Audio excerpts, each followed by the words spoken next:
what the actual example really was. But essentially, on the left-hand side, you list your functions. In this case, I claim those are interactions. And then you think about, well, interaction 1 had to do with this thing fitting into the hole all the way down. But the hole in this case is too deep. What happens then? Well, then you think about it could break through the bottom of the plate if that's the case. If that happens, then what's the severity of that? And of course, the team has to think, well, maybe it's not a big deal, so it's a severity of 1. But in this case, breaking the plate was a big deal. So they said, that's a high. It's like a scale of 1 to 10. That's like a 7. And so we think about what the cause was. We think about how you can control it. And then you multiply these things together, the severity, the occurrence, which is how often it might happen, and the detection, can you tell whether it's happening or not? And you get this thing called an RPN number. And the RPN number is simply just a metric for comparing risk. And it turns out that when you did these 3, after you got through these 3 as a simple system, you decided, holy cow, my biggest risk is actually the third one. This comm signal thing is not only super severe, but it's also super hard to detect. And it occurs pretty often, half the time, so I better get on that. So what this helps you do is before you finish your project or finish designing something, whatever you're designing, it tells you you really need to do something about the biggest failures first so that you don't actually end up designing yourself out of a potential solution. So that's why you want to do these failure mode and effect analysis kind of things before you actually finish your design. You want to do it when you kind of at the top, very beginning, when you're starting to lay things out, and then ask yourself, oh, do I need to redesign that on paper in order to prevent that from happening? Because redesigning it on paper is easier than redesigning it after you build it. Would you agree? Well, here's another thing that I wanted to show you, and that's something called technical readiness assessment. And technical readiness assessment I stole from the Department of Defense, but it's also used in other places as well, NASA including. Technical readiness has to do with trying to understand how mature your design is.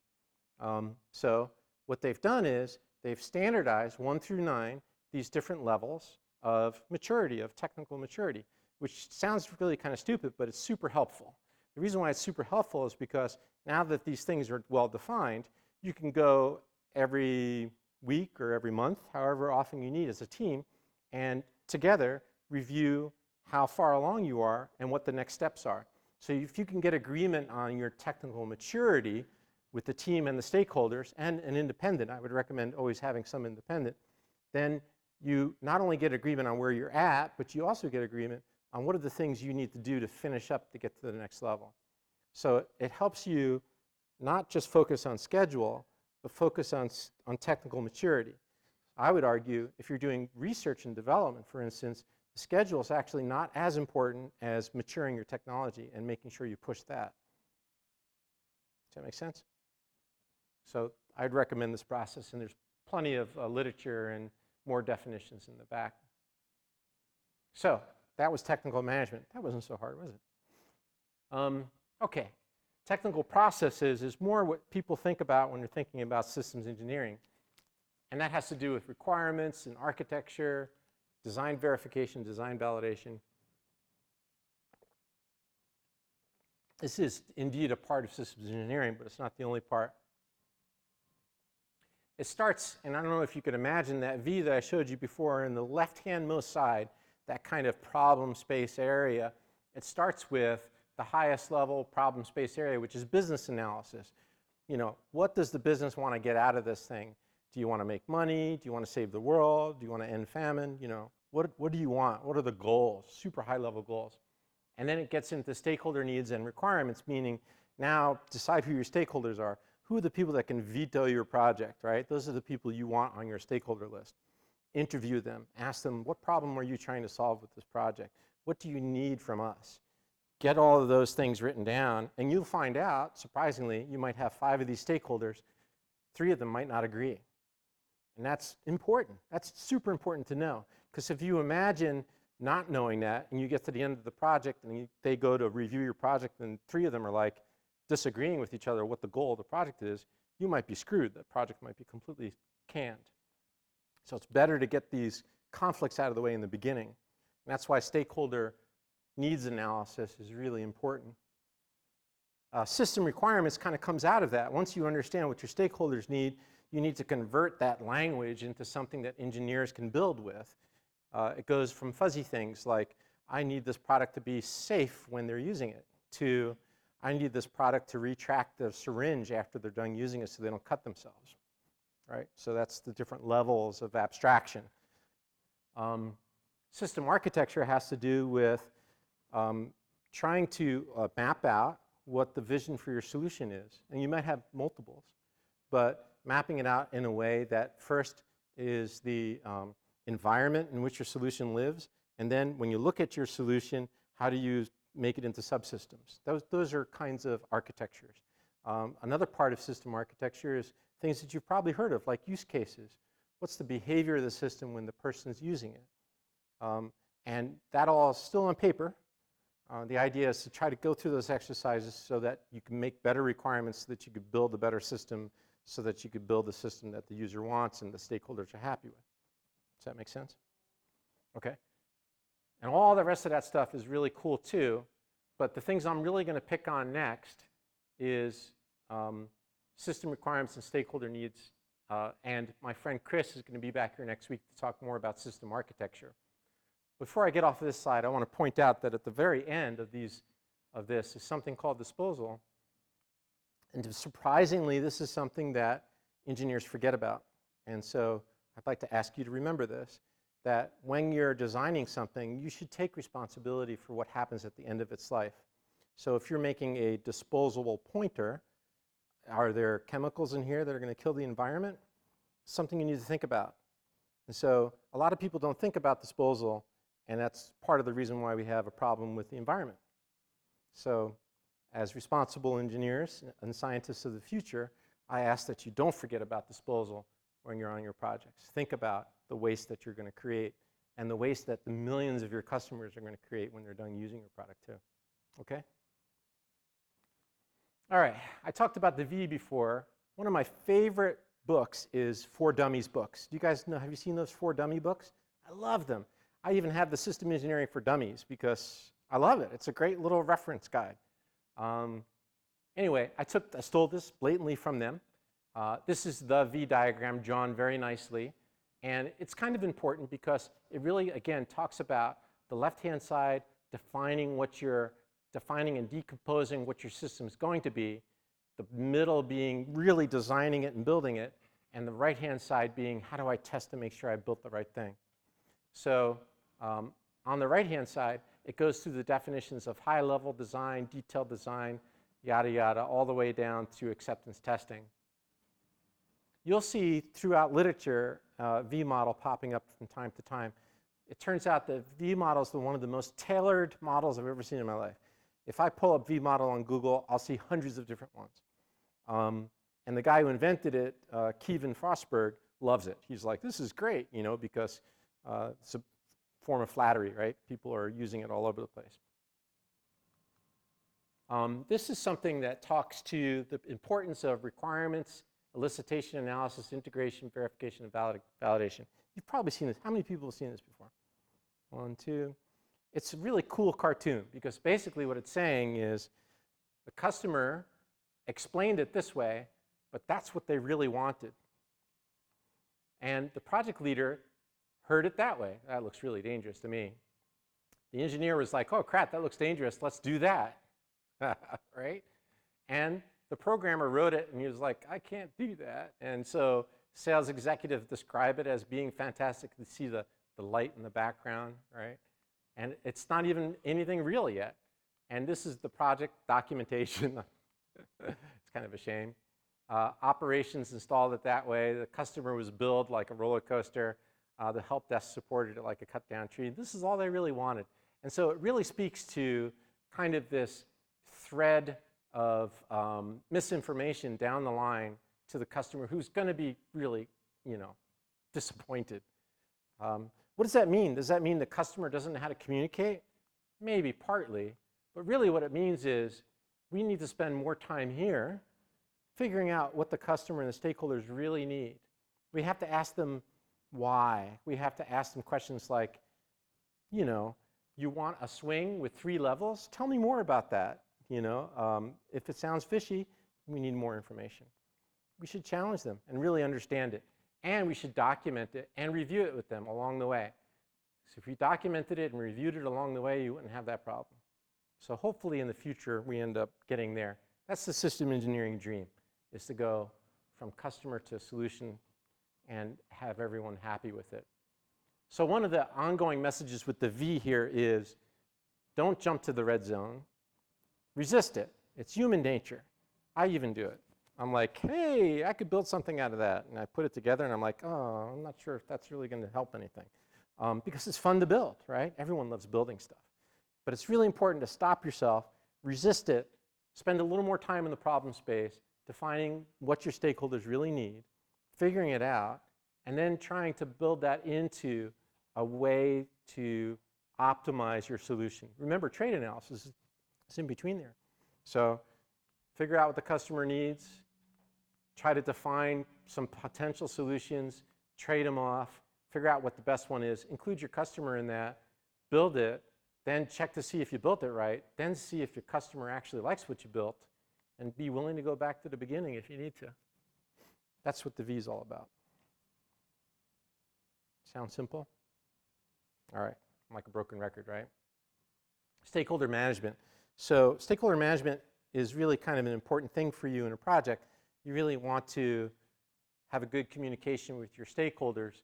And I like this little diagram because it actually divides it into quadrants for stakeholders. So how do you define stakeholders, right? I mean, one idea is you need to understand whether they can veto you or not, like I mentioned before. The other is you need to know how interested they are as well. So it's a power versus interest kind of thing. Your primary stakeholders is the one in the upper right-hand corner. Those are the people that you really need to spend attention on.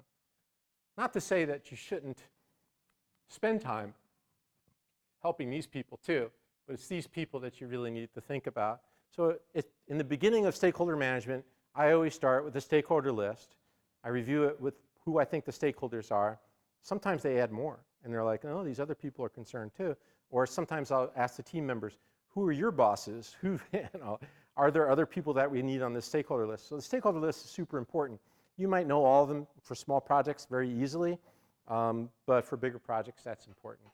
But as I mentioned before, you have to figure out what they want, and you also have to reconcile any conflicts with them. And if you have any requests that come late or scope changes, it's always good to not say yes or no right away. It's always good to analyze that. And if you haven't documented it before, you're screwed, right? Because you can't analyze a new change. But if you do document it, then you can analyze the change and you can get back to them and say, here's how much it's going to affect us. We need to add another team member. All those interactions are going to be broken now, and we have to shuffle things around. We need more wood for the fence. Do you still want to do this? And if they say yeah, then okay. Then we'll be late, and we'll have to spend more money, but you approved it, so we're good. So this is a kind of a one-stop shop for systems requirements where the center of the universe is system requirements. In this diagram, the idea is to demonstrate that system requirements are things that depend on a lot of other things. They depend on the stakeholder requirements. They depend on the subsystem requirements, the system architecture, what requirement rule sets you have. By the way, I put up here a really great reference called Guide for Writing Requirements, and it has really good rule sets for writing good requirements. That's what I always use, but you might use something else different. But before you review your requirements for stakeholders, you should always review them with your peers and your team. I've seen teams actually take a list of requirements, like one person, a system engineer on a team, take a list of requirements to the stakeholders, and the stakeholders flip out, and then they find out later from their peers that the peers promised the stakeholders something that weren't in the requirements, right? So you have to go to your peers first before you go to your stakeholders. And then risk analysis, I mentioned that before, that affects system requirements. Why? You get to the end of your risk analysis and you might say, I've got a new requirement. I need to prevent the user from touching the syringe after they use it, right? So that makes a new requirement. And here's design verification and test. This is the test that you do to make sure that we built something right. Well, when we start defining those tests, like how am I going to test this? surprisingly enough, it actually causes you to go back to the requirements and go, maybe that's not a good requirement. Like, there are some requirements that basically say they're too vague. They might say, the system shall make the user happy. And you'll go through making these test cases for how am I going to test that? You get to this one and you're like, how the heck am I going to make sure the user's happy? That's like totally untestable. Like, I need to be more specific with that one. So again, coming up with how you're going to test things actually improves your requirements too. So there's a term in here, actually it's a little tricky I want to point out, and that's requirements verification and requirements validation. These are very specific terminologies, meaning requirements validation means, did you check with your stakeholders to make sure that these requirements are what they want? And requirements verification means, did you check the requirement itself to make sure that it's a good requirement? A little bit of a difference there. One is, technically, is this written well? Is it matching what the architecture is? Do your peers agree with it? Those are all verifications. But validations are your stakeholders happy with it? That's validation. Are your users, actual users, happy with it? So the last big chapter in the textbook, SE handbook, is called specialties. And it's kind of the holding place for everything that's not regular system engineering. There's a lot of great things in here. Many system engineers actually specialize in some of these things, and that's fine. Other system engineers like myself are more kind of general, so I touch a little bit on all this stuff. That's fine too. One of the things that I think is important to learn now, because it's going to become standard system engineering, is modeling. And I touched on it a little bit before, but I want to touch on it again here. Model-based system engineering sometimes is equated to something called SysML. SysML is a language for modeling. It's a lot like UML, except for made for system engineering. And I would recommend not necessarily getting stuck on any one language. The bottom line is we need to have pictures or diagrams that get everyone on the same page. So that's the basics of model-based system engineering. You want these diagrams to get your stakeholders and your team on the same page with what is the solution going to be. What are all the interactions? What are all the subsystems? How does it interact with the user? Once you get these pictures up on the board, people can start changing it, talking about it. It's much easier to do that than it is to give them 100 requirement text strings to look at and analyze in their head. Pictures are much more powerful than words. And if you do this right, you can convert your pictures into words. So that's what model-based system engineering is. There are two terms here, structure and behavior. Structure meaning what are the parts of your system or your solution, and behavior meaning what are all the interactions of your system between itself and the user. And so these two strumming guitar people are two users, and this is a generic system where we have one person using a phone app that's connected to the web, and the web is connected to a device that the other user is using over here. It's generic. It's not real. But there are a couple of terminologies here I want to bounce off of you. On the left-hand side, we have something called the system of interest for team one. A circle's drawn around it because that's what the team's working on.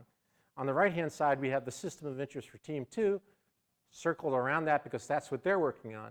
There's a critical interface between the two. Who's responsible for that?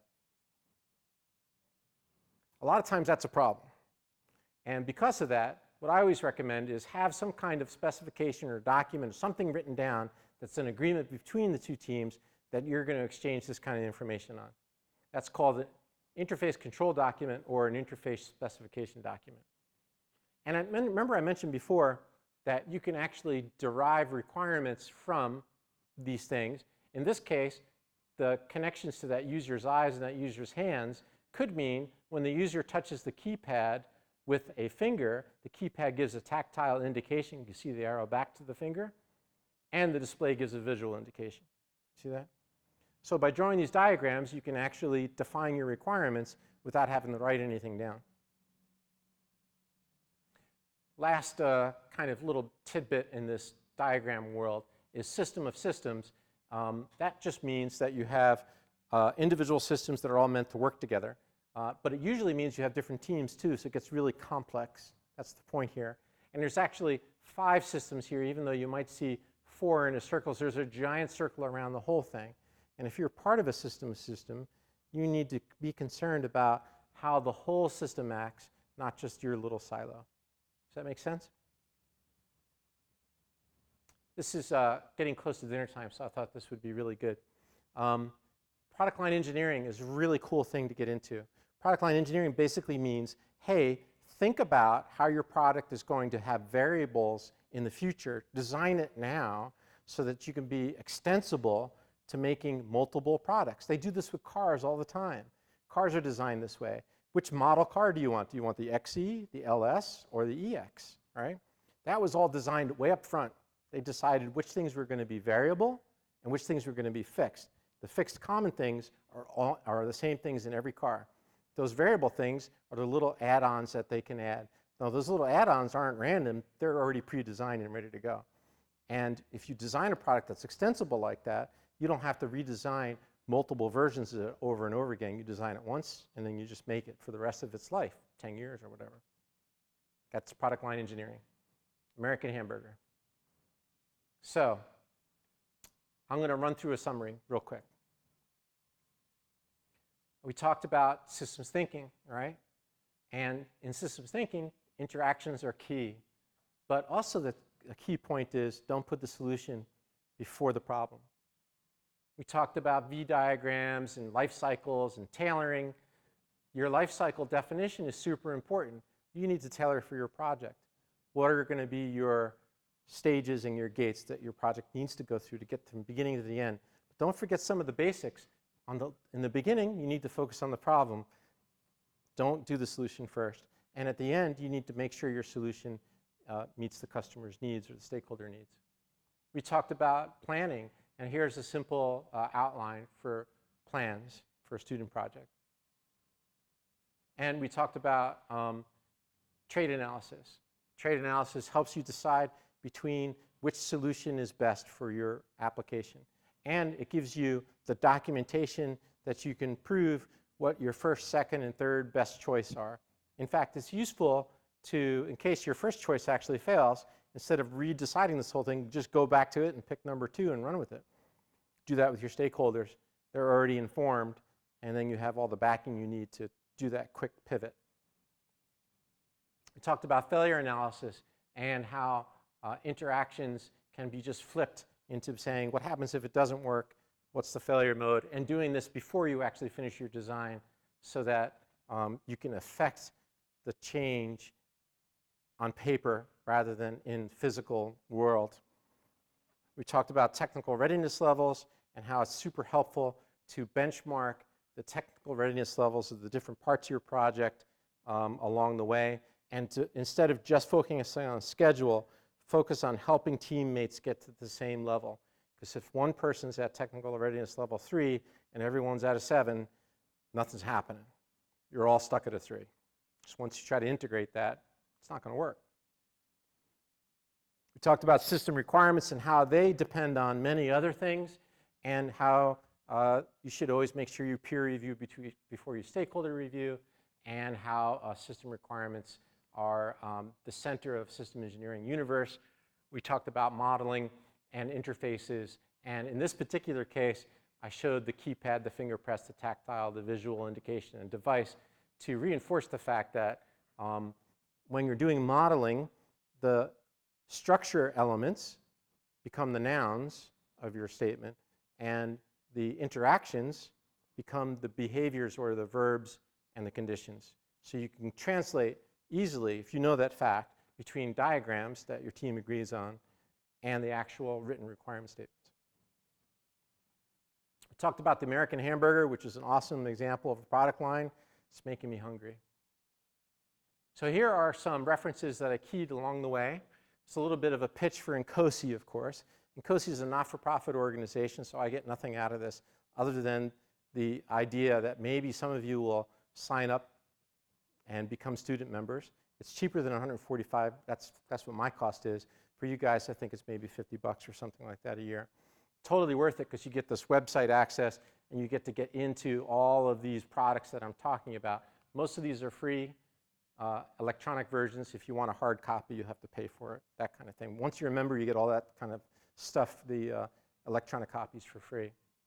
There's Incosi YouTube, great videos on there. I recommend it. The SE BOK, the System Engineering Body of Knowledge, super awesome. So that's my pitch for all of those references. That's it.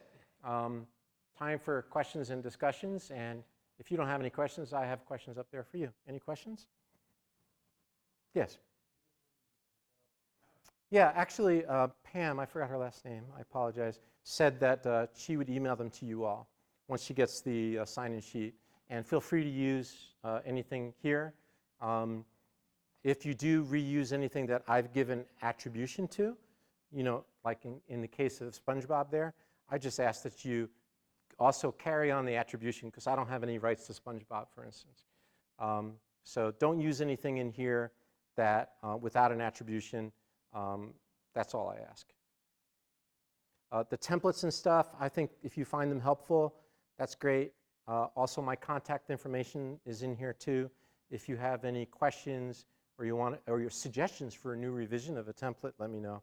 Be happy to do that. Yes. I don't know if you've ever seen it, but the EPICS has their own iterative design process. Cool. If you ever do another EPICS thing, you could throw that up there. It's a really nice iterative where each step iterates back to the next one, and I love it. 2 or 3 steps too. So it's like a spiral. Yeah, yeah. I love it. Can you send it to me?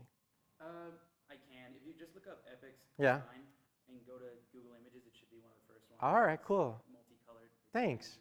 Yeah. I learn something new every day. I'm looking forward to that. Thank you. Sorry if anything here conflicted with that, by the way. Hope not. Okay. Any other questions? So here's my last question for you folks. Is there anything that you would that you think you could use today that we talked about? What would it be? The FMEA is going to be useful later on for sure. Okay, cool. Like I said, if you have any questions when you get into that, let me know. Anybody else? To check on the technical readiness between teams. So in EWB we have multiple sub-teams working on the same technical team. And if one group's way ahead of the others, that's going to be balanced. You can just check, improve communication. I agree. Plus, maybe you could help the other team out if they're behind. That's awesome. Last question? Yes.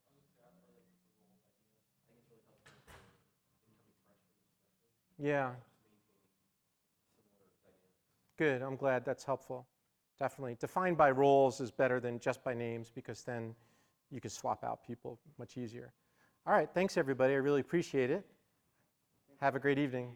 You too. Thank you.